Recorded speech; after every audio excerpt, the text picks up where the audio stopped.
I'm Ranjit sir for class 7. I'm studying chapter first integers. This is second part of this chapter. In the first part we study first rule. Then we study about the second rule of addition of integers. Okay. Second rule, यहाँ पर हम second rule को देखते हैं। Second rule में हमें क्या करना है? फर्स्ट रूल के बारे में आपने देखा कि दो जब हमारे इंटीजर्स होते हैं और सेम साइन के होते हैं तो वैल्यू को हम ऐड कर लेते हैं और वही कॉमन साइन जो मीन्स क्वेश्चन में हमारे साइन होते हैं वही हम शो कर देते थे। लेकिन अब यहाँ पे हमारा सेकंड रूल ये कहता है to add a positive and a negative integer we find the difference between their numerical values regardless of their signs and gives the sign of the integer with the greater value to it. Okay?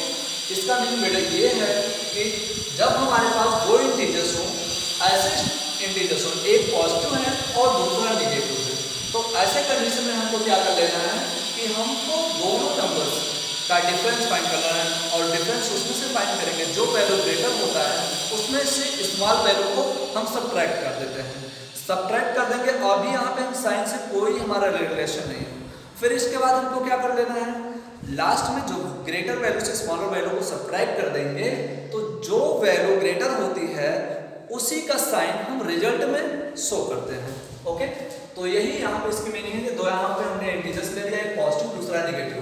Okay, अब इसके बाद दोनों integers का हम यहाँ पे difference find कर लेते हैं, जो उनके न्यूमेरिकल वैल्यू है उनका हम डिफरेंस फाइंड कर लेंगे और साइन से भी हमारा कोई नहीं है and give the sign of the integer, और उस साइन का उस इंटीजर का हम साइन देते हैं with the greater value to it. जो क्वेश्चन में दिया गया ग्रेटर वैल्यू होता है उसी का हम साइन रिप्रेजेंट करते हैं। ओके, अब यहाँ पे नोट है in order to add two integers of unlike signs, अगर दो ऐसे इंटीजर्स हैं जो कि अनलाइक साइंस के हैं, मतलब उनके साइन सेम नहीं है, we see which is more and by how much, तो हम यहाँ से यही देखते हैं कि कौन सा इसमें हमारा नंबर ज्यादा है और कितना ज्यादा है। ठीक है ना, तो जो वैल्यू ज्यादा होती है means numerical value, signs sign it doesn't matter. Okay, तो यहाँ पे जो वैल्यू ग्रेटर होती है उसमें से स्मॉलर वैल्यू को हम सब्ट्रैक्ट करते हैं मीन्स न्यूमेरिकल वैल्यू को, और रिजल्ट में वही साइन रिप्रेजेंट करते हैं जिसकी वैल्यू ग्रेटर होती है। ओके, अब मैं इस एग्जाम्पल से इसको मैं क्लियर कर देना चाहता हूँ। जैसे फर्स्ट एग्जाम्पल है एड -47 + 18, इन दोनों को हमको ऐड करना है। ठीक, सोल्यूशन हम मेंटेन कर लिया। अब यहाँ पे देखते हैं सोल्यूशन -47 + 18 दोनों को ऐड करना है। ठीक है, अब देखते हैं इसमें वैल्यू हमारी ग्रेटर कौन है, न्यूमेरिकल वैल्यू कौन सी ग्रेटर, -47 ग्रेटर है और ये 18। अब इस साइन का हम डजंट मैटर कुछ नहीं रखना है और यहाँ पे हमको पता है डिफरेंस फाइंड करना होता है, तो 47 से 18 को सब्ट्रैक्ट कर देंगे 29 आ जाएगा ना। और यहाँ पे साइन कौन सा रिप्रेजेंट करते हैं, कौन सी वैल्यू ग्रेटर होती है, पहले हम देखें कौन सी वैल्यू ग्रेटर है, ये वैल्यू ग्रेटर है इसीलिए इसमें से इसको सब्ट्रैक्ट करेंगे। इस वैल्यू का साइन क्या है, माइनस है, तो हमारे रिजल्ट में वही साइन रिप्रेजेंट हो जाएगा। ओके, क्लियर है।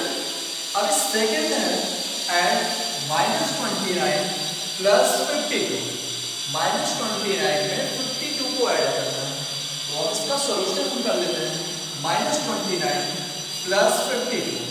अब यहाँ भी देखेंगे कौन सी वैल्यू ग्रेटर है, हमारी 52 न्यूमेरिकल वैल्यू ग्रेटर है, 29 स्मॉलर है, तो 52 से 29 को सब्ट्रैक्ट कर देंगे 23 आ जाता है। बट अब ये है कि हम देखेंगे कौन सा साइन हमको रिप्रेजेंट करना है, हमें तो सब्ट्रैक्ट कर देना। देखते हैं जो वैल्यू ग्रेटर होती है उसी का साइन रिप्रेजेंट होता है। 52 इज ग्रेटर देन 29, तो we show the sign in the result plus, क्योंकि ये वैल्यू ग्रेटर थी इसलिए इसी का साइन हमको रिप्रेजेंट करना है। अभी यहाँ तक क्लियर हो गया होगा, क्लियर है ना दोनों रूल। ओके, अब इसके बाद properties of addition of integers.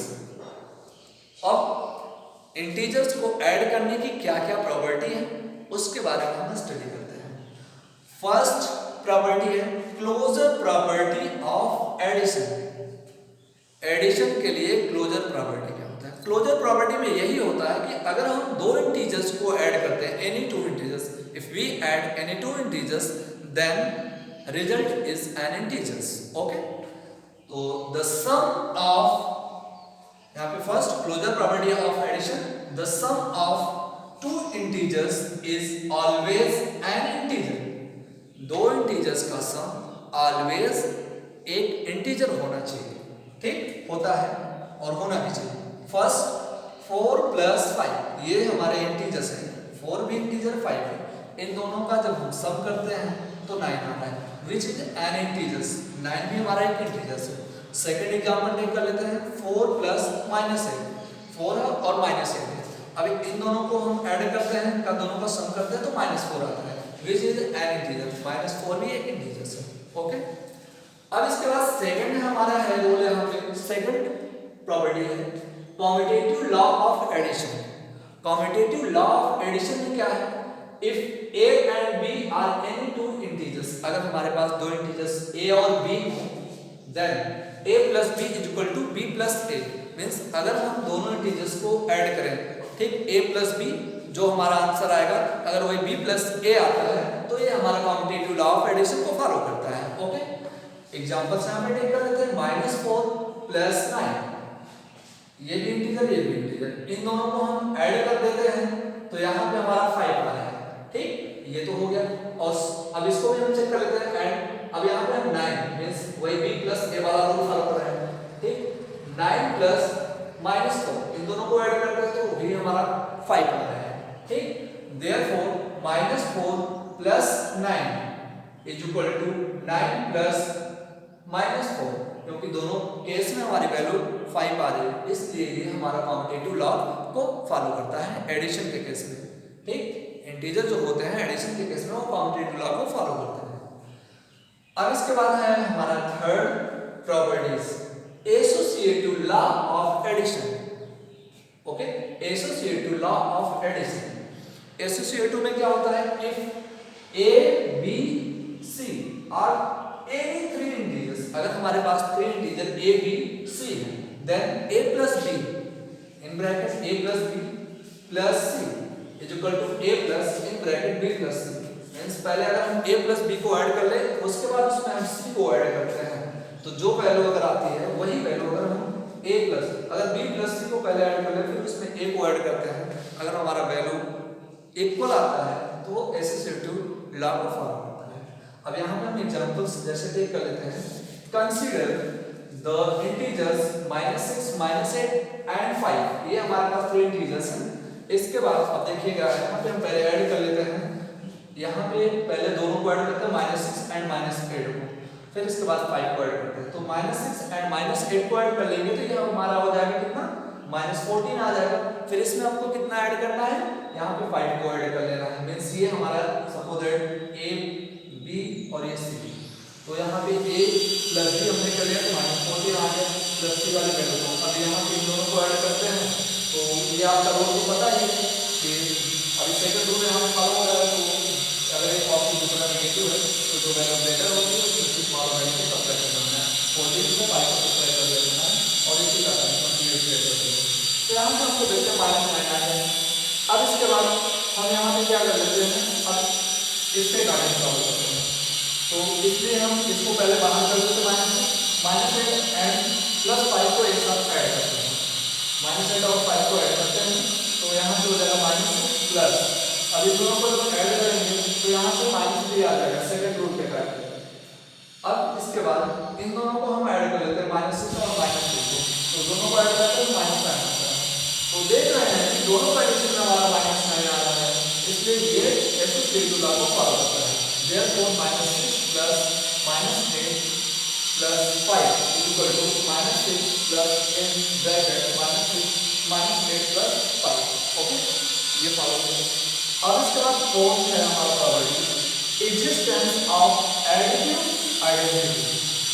ये एडिटिव आइडेंटिटी क्या होता है, for any integer a, for any integer a, we have a + 0 = 0 + a = a। इसका मीनिंग ये हो गया एग्जिस्टेंस ऑफ एडिटिव आइडेंटिटी का, कि अगर कोई भी हमारे पास इंटीजर है उसमें हम 0 को ऐड करें या फिर 0 पे किसी इंटीजर को ऐड करें तो हमारा इंटीजर आता है, जिस इंटीजर के साथ हम 0 को ऐड करते हैं या फिर जिस इंटीजर में हम 0 को ऐड करते हैं, तो हमको वही इंटीजर फाइंड होता है। तो वहाँ पे 0 को हम क्या करते हैं, एडिटिव आइडेंटिटी करते हैं। 0 is called the additive identity for integers, उस इंटीजर का हम एडिटिव आइडेंटिटी करते हैं। एग्जाम्पल जैसे यहाँ पे 0 प्लस 9 इक्वल टू 9 प्लस 0, 0 में 9 को ऐड करें या फिर 9 प्लस 0 या फिर 9 में 0 को ऐड करें तो हमको 9 ही मिलेगा। तो 9 का आइडेंटिटी क्या होगा, एडिटिव आइडेंटिटी